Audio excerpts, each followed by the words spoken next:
Just what would it take for me to get into the car, travel hundreds of miles from home, drink coffee with a beaver, stay at a lavish hotel, take a 2-hour ferry ride to the middle of nowhere to kick a dead jellyfish back into the ocean? Pirates.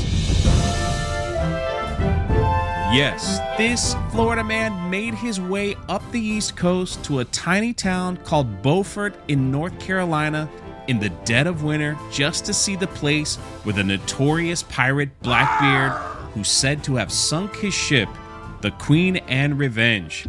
I passed through some fun sights and a million tiny towns before arriving at the Beaufort Inn. Now, I'm not gonna lie, the hotel was in a somewhat strange area, almost like a high-class industrial boat housing site. I found out later there was a reason for that, but the Beaufort Hotel was beautifully decorated and definitely luxurious nonetheless.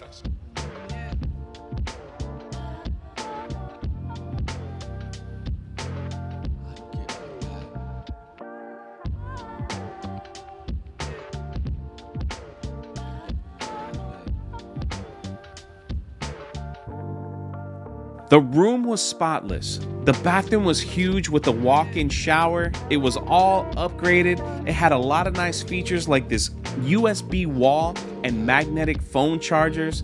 I enjoyed the modern decor of the room and the sizable workstation. They even made space for a Bible. The Beaufort Inn offered the privacy of a resort-style setting on the banks of Taylor's Creek with an expansive water view. The draw of the 133-room hotel has always been its waterfront. The property on which the hotel stands played an important role in the history of the town's fishing industry. In the 1970s, the fisheries began to decline, and the new tourism era began. Of course, that fishy smell didn't help as vacationers and retirees came for a visit. Eventually, the industries had to see the bigger picture and prepare for change. And in 2019, the Beaufort Inn was built. And what's really cool about that fireplace in the lobby, bar, and restaurant are a mix of antique bricks and wood, all reclaimed from local buildings in the area.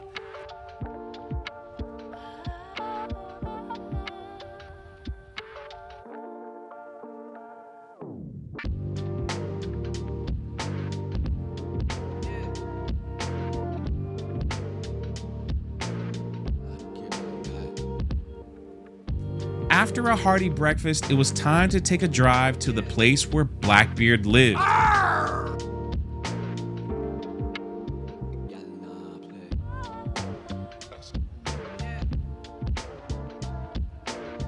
I arrived in Bath, North Carolina, which was about an hour and a half north of Beaufort, and stopped at its visitor center only to discover it had been relocated to the building across the street.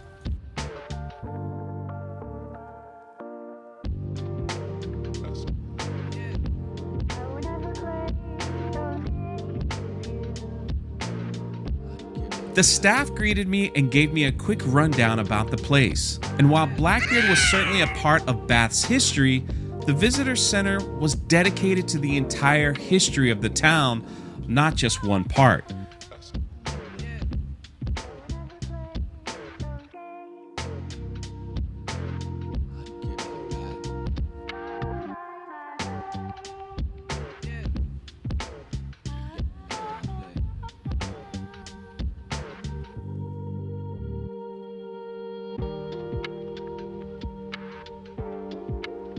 The walkthrough was enjoyable and the building and displays well cared for, probably because it didn't have a lot of traffic, and not to be disrespectful, I'm pretty sure not a lot of people come here on a regular basis. But that wasn't going to deter me from my quest to visit the sights of Blackbeard. Take the tour.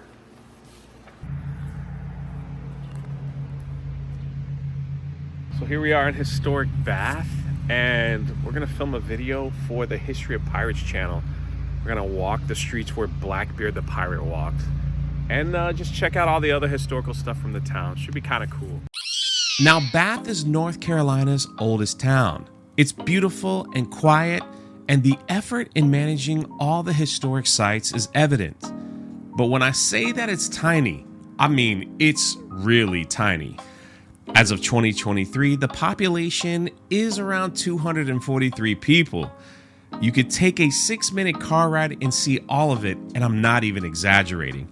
But the locals told me while it's calm and quiet during the winter, it usually gets pretty busy during the summer as people come to enjoy the waterfront over the warmer seasons. Of course, in a place with pirate history, I had to stop at the Pirate's Treasure gift shop. It was a storefront inside the owner's home filled with a bunch of homemade odds and ends. And of course, I had to pick up a small little bottle of sand, so now I own part of Bath's property. We got pizza, but you can get other things too, but it was very nice. I just wanted to have, you said they have pizza? Uh-huh. Yeah, I just wanted to get slapped with pizza. We're from Florida, and we love pirate history, so. Oh, well, you came to the right place. Yeah. Well, have you been to the Weapons Center?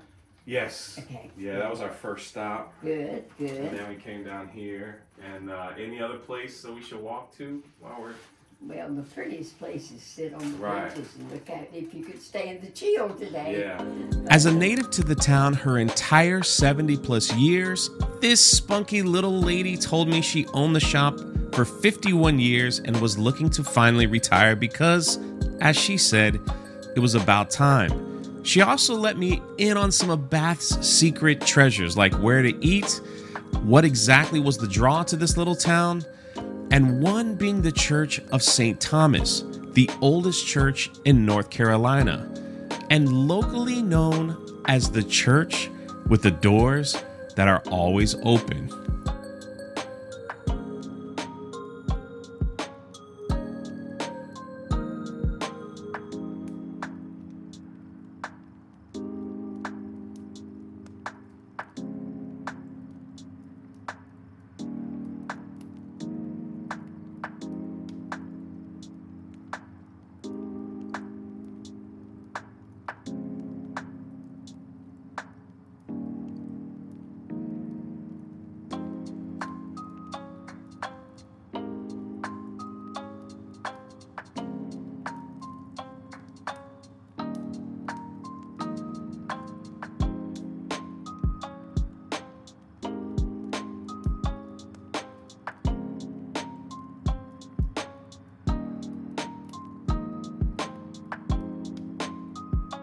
While all of that has its importance to this absolutely special town, I came here to see pirates, and I finally found my first historic sign letting me know I was in the right place. So Bath is the oldest town, which has the oldest church in North Carolina, and the doors are always open. As you can see, we walked right in. It's incredible to see all the history and just talking to some of the local people and how long they've been here and just the history surrounding this cute, quaint little town. But being completely honest, to travel all the way to Bath, you've got to be a die-hard history fan because, well, besides one of the historic signs and this Vanderveer house where Blackbeard stayed for a few nights, there really isn't anything to see that's pirate related. And there doesn't seem to be a big push for the fact that one of history's most notorious pirating figure actually lived here, other than some banners, trinket shops, and a local tavern, which unfortunately was closed while I was visiting. I'm not saying a trip to Bath isn't worth it. Just be sure to bring along your historic appreciation and a little imagination. A place where you don't need quite as much imagination is the Maritime Museum back in Beaufort, as they have actual artifacts from the Queen Anne's Revenge. Blackbeard's ship was actually less than 5 miles from where I stood, broken and wrecked at the bottom of the ocean. I hope this finds you well, and hope to be in your presence soon to discuss these opportunities. Your humble servant, Captain Edward Thatch. Somewhat bigger than the Bath Museum, this museum has over 300 restored artifacts from Blackbeard's ship, and even ones you wouldn't expect.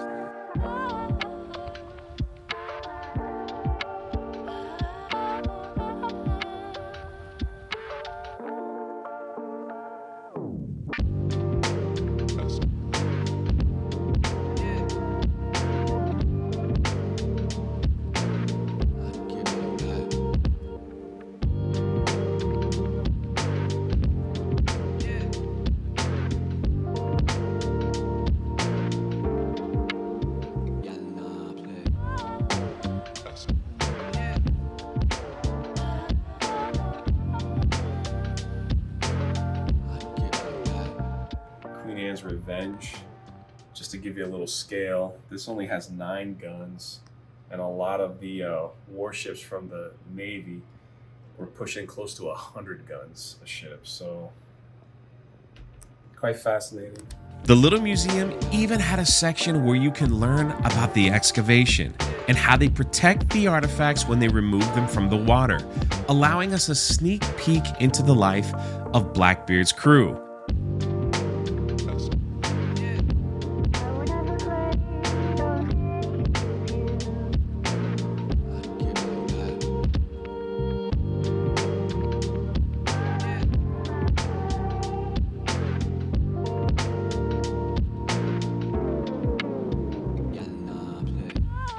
Even though I had a full day of pirate exploration, there was still one place I needed to see before setting off into the sunset. And it was literally just down the street.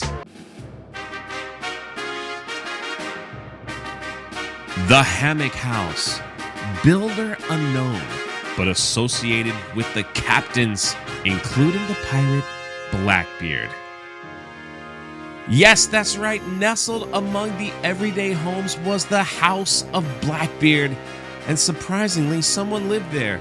And come on, I'm a little disappointed here because I was expecting someone to be dressed as a pirate, you know, have all kinds of buried treasure in the front yard and all those things. But, you know, I guess that time has passed. But if I owned that home, that's what you could expect.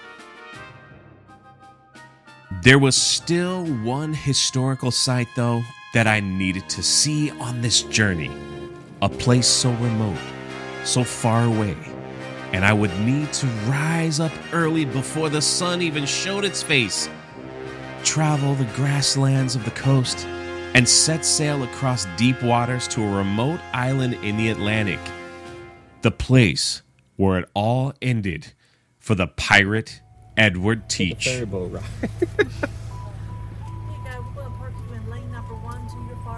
And then, like, how does the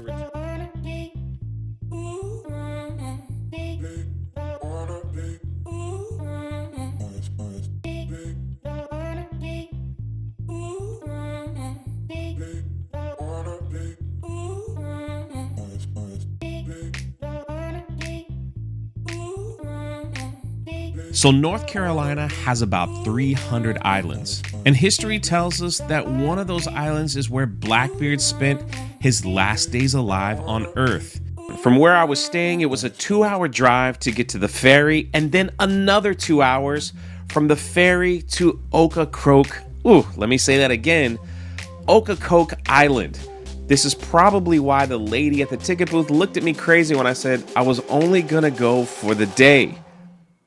Now, unfortunately for me, I went to this island during the off season, so there really wasn't much to do, and a lot of the restaurants were closed down for the season. But I did hear a tale that they have an amazing week, a pirate week. And after learning about that, I realized I gotta come back just to be a part of that. After figuring out the map, I landed at Springer's Point Preserve, which was literally wedged in between two people's homes. And on a side note, if you ever do come here and need a place to park, look for the local church. They let you use their parking lot. All they ask is for a small donation.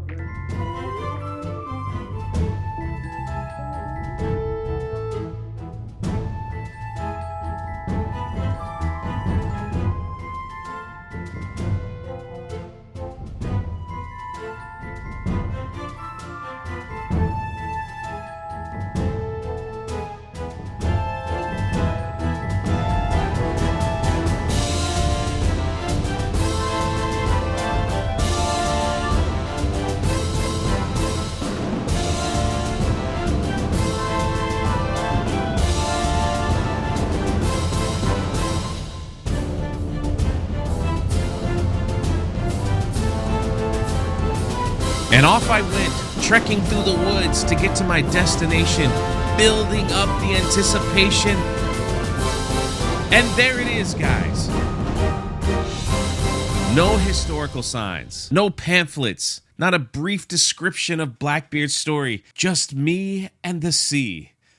and my mind picturing pirates drinking, telling stories around the fire on the beach, and the epic battle that took place on the shoreline that ended with the beheading of one of history's most feared pirates. All right, so we took a 2-hour ferry.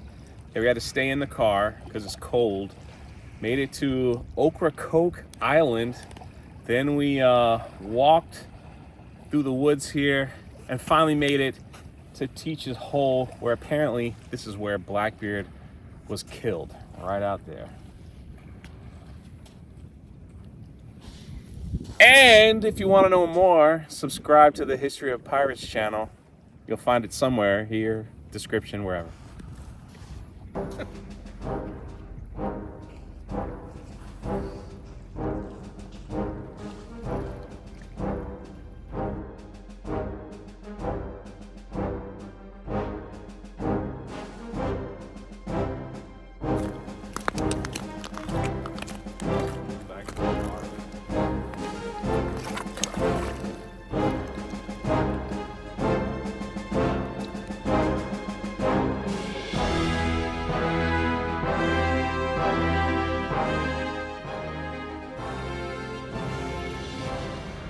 Anything else behind here?